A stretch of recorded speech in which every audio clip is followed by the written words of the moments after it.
Hello everyone, welcome back to my channel Sonu special. ಇವತ್ತಿನ ವಿಡಿಯೋದಲ್ಲಿ ತುಂಬಾ ಸ್ಪೆಷಲ್ ಆಗಿರ್ತಕ್ಕಂಥ ಡಿಲೀಷಿಯಸ್ ಆಗಿರ್ತಕ್ಕಂಥ ಸ್ವೀಟ್ ಜೊತೆಗೆ ಬಂದಿದ್ದೀನಿ.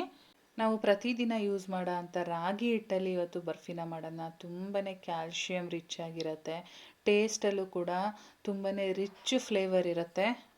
ಕೇವಲ ಒಂದು 10ರಿಂದ 15 ನಿಮಿಷಗಳಲ್ಲೆಲ್ಲ ಮಾಡ್ಕೊಳ್ಬೋದು. ಮಕ್ಕಳಿಗಂತೂ ತುಂಬ ಇಷ್ಟ ಆಗುತ್ತೆ. ಸ್ನ್ಯಾಕ್ಸಿಗೆ ತಗೊಂಡೋಗೋಕ್ಕೂ ಇಷ್ಟಪಡ್ತಾರೆ. ಪ್ರತಿದಿನ ಈ ಥರದ್ದು ನಾನು ಪೀಸ್ ತಿಂತಾ ಬಂದರೆ ನಮ್ಮ ಆರೋಗ್ಯ ಕೂಡ ಚೆನ್ನಾಗಿರುತ್ತೆ. ಬನ್ನಿ ಹಾಗಾದರೆ ಹೇಗೆ ಮಾಡೋದು ಅಂತ ಹೇಳಿ ನೋಡ್ಕೊಳ್ಳೋಣ. ವೀಡಿಯೋನ ಶುರು ಮಾಡೋಣ.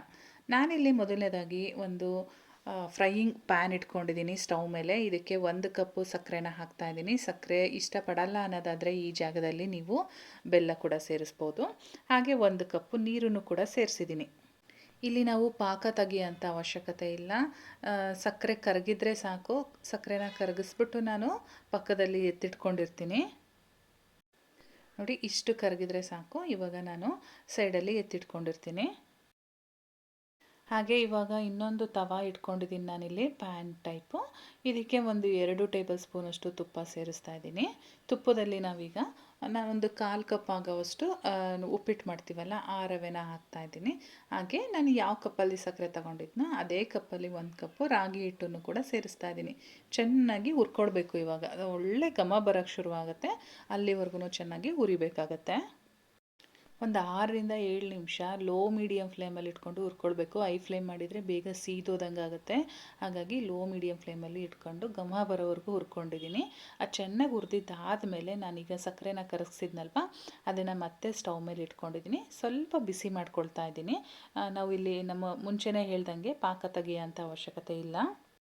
ಹುರಿದಿರ್ತಕ್ಕಂಥ ರಾಗಿ ಹಿಟ್ಟು ಮತ್ತು ರವೆನ ಇವಾಗ ನಾನು ಈ ಸಕ್ಕರೆದು ಏನು ಶುಗರ್ ಸಿರಪ್ ರೆಡಿ ಮಾಡ್ಕೊಂಡಿದ್ದೀನಿ ಇದರೊಳಗಡೆ ಟ್ರಾನ್ಸ್ಫರ್ ಮಾಡ್ಕೊಳ್ತಾ ಇದ್ದೀನಿ. ಹಾಗೆ ಇದ್ರ ಜೊತೆಗೆ ನಾನಿಲ್ಲಿ ಒಂದು ಅರ್ಧ ಟೀ ಸ್ಪೂನಷ್ಟು ಏಲಕ್ಕಿ ಪೌಡರ್ನು ಕೂಡ ಸೇರಿಸ್ಕೊಳ್ತಾ ಇದ್ದೀನಿ. ಇವಾಗ ಅದು ಗಂಟಿಲ್ದೇ ಇರೋ ರೀತಿ ನಾವು ಚೆನ್ನಾಗಿ ಮಿಕ್ಸ್ ಮಾಡ್ಕೊಳ್ಬೇಕಾಗತ್ತೆ.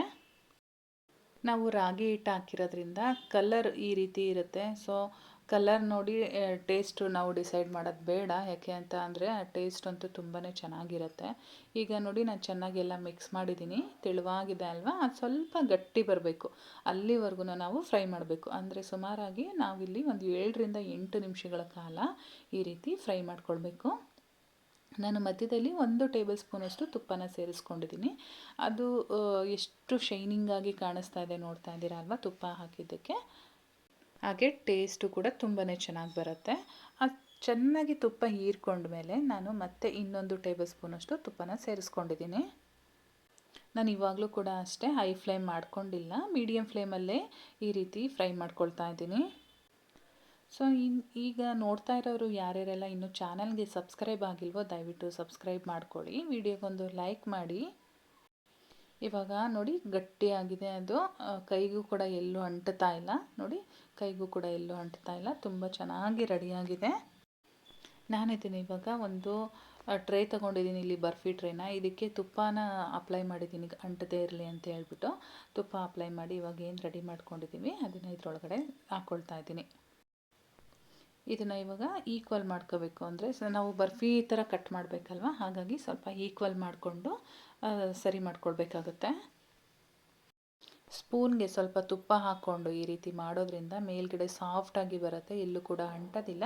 ನಮಗೆ ಹೇಗೆ ಬೇಕೋ ಆ ರೀತಿಯಾಗಿ ನಾವು ಮಾಡ್ಕೊಳ್ಬೋದು. ಇವಾಗ ರೆಡಿಯಾಗಿದೆ ನೋಡಿ. ನಾನೀಗ ತಣ್ಣಗಾಗಲಿಕ್ಕೆ ಎತ್ತಿಟ್ಟಿರ್ತೀನಿ. ಒಂದು 1/2 ಅವರ್ ಇಟ್ಟರೆ ಸಾಕಾಗುತ್ತೆ. ಚೆನ್ನಾಗಿ ತಣ್ಣಗಾದ್ಮೇಲೆ ನಾನಿಲ್ಲಿ ತೋರಿಸ್ತಾ ಇದ್ದೀನಿ. ತುಂಬ ಚೆನ್ನಾಗಾಗಿದೆ. ಕಟ್ ಮಾಡಲಿಕ್ಕೆಲ್ಲ ಎಷ್ಟು ಚೆನ್ನಾಗಿ ಬರ್ತಾಯಿದೆ ಅಂತೇಳಿ ನೀವಿಲ್ಲಿ ನೋಡ್ತಾ ಇರ್ಬೋದು.